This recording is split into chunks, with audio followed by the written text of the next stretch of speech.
You know, I have been working side by side with nurses for 13 years, and I have lived with a nurse for the last 5 years. And during that time, I have found out that there are certain things that get under a nurse's skin. So right now, we're going to talk about the top 5 things that annoy nurses. Number 5. Patient family members who ask a million bazillion questions, always try to cause some kind of controversy and think that they have more medical knowledge than the nurse. Now, I'm not saying that patient family members should not ask questions, because they should have an understanding of what is going on with their family member. But there are certain family members that take that questioning to an extreme, and they try their best to make the nurse look like they're incompetent by asking questions and saying things like, "Hey, why hadn't Mama had her Januvia yet?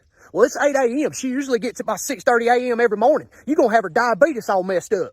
Hey, what's that you give my daddy for heartburn? Omeprazole? Well, my daddy takes Prilosec. Well, luckily, Prilosec and omeprazole are the same things, dum-dum." And if you think you have more medical knowledge than the nurses and you could do a better job, then why did you bring them to the hospital? Why didn't you just use your little WebMD expertise and get them better at home? Number 4, patients who abuse the call light. The call light is there for a reason. If a patient is in bed and they cannot get out of bed to use the bathroom, then they should hit the call light. If a patient is having a medical emergency, they should hit the call light. But some patients like to hit that call light like they're a Jeopardy contestant trying to buzz in to answer the questions. The problem with these nurse call light abusers is the fact that they are taking the nurse away from doing their actual job. Every time a nurse has to run and answer a BS call light, it's taking them away from delivering meds and taking care of the patients who are actually sick.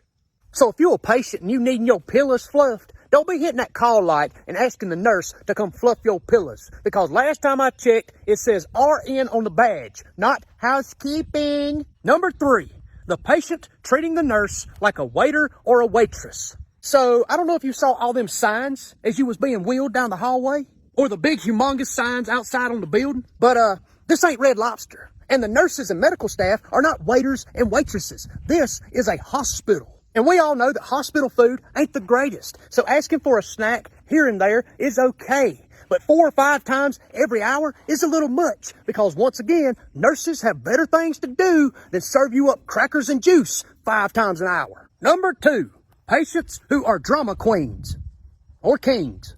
For example, the 45-year-old male patient who has 5 tattoos, but yet screams you're killing him before you even stick him with a little 23-gauge needle. Or the patient whose pain is always a 10 out of 10, even though as they're telling you this, they are texting and eating snacks. And earlier, as you were standing outside their door, you could hear them laughing and cutting up. But their pain is always a 10 out of 10. And last but not least, the number 1 thing that annoys nurses is being short-staffed.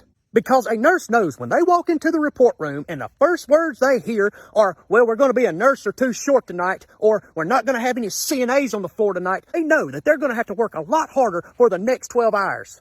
As if working on a fully staffed unit weren't hard enough, now you have more patients, you have more assessments, you have more meds to give, and you have more charting, which means by the end of the shift, those nurses are not going to be happy. Which is why being short-staffed is the number 1 thing that annoys nurses. God bless y'all. I love you.